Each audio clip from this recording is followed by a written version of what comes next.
உலக அளவில் பிறப்பு விகிதம் குறைவாக உள்ள நாடுகளில் முதலிடத்தில் உள்ள தென்கொரியாவில் 9 ஆண்டுகளுக்கு பிறகு இந்த ஆண்டு 0.75% பிறப்பு விகிதம் அதிகரித்திருக்கிறது.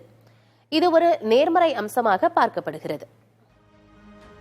தென்கொரியாவில் கல்வி வேலைவாய்ப்பில் கடும் போட்டி, பாலின சமத்துவமின்மை, அதிக வாழ்க்கை செலவு போன்ற காரணங்களால் திருமணத்தை இளைஞர்கள் தள்ளி போடுவது அதிகரித்து வந்தது.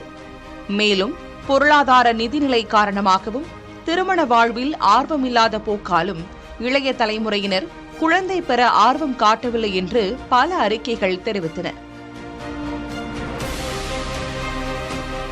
இறப்பை விட பிறப்பின் விகிதம் குறைந்து வருவதால் அந்த நாட்டின் 5,18,00,000 என்ற மக்கள் தொகை 2050க்கு பிறகு 3 கோடியாக குறையும் என கணிக்கப்பட்டது.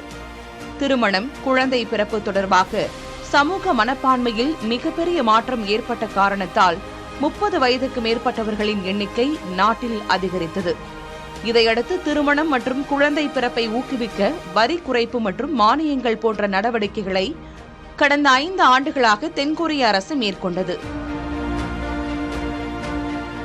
இதன் விளைவாக 9 ஆண்டுகளுக்கு பிறகு தென்கொரியாவில் பிறப்பு விகிதம் உயர்ந்துள்ளதாக அந்த நாட்டு அரசு தெரிவித்துள்ளது.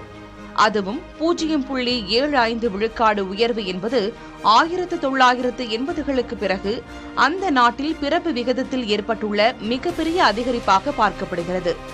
தென்கொரியாவில் இந்த ஆண்டில் திருமணம் செய்து கொண்டோரின் எண்ணிக்கையும் 15 விழுக்காடு அதிகரித்துள்ளதாக கூறப்பட்டுள்ளது.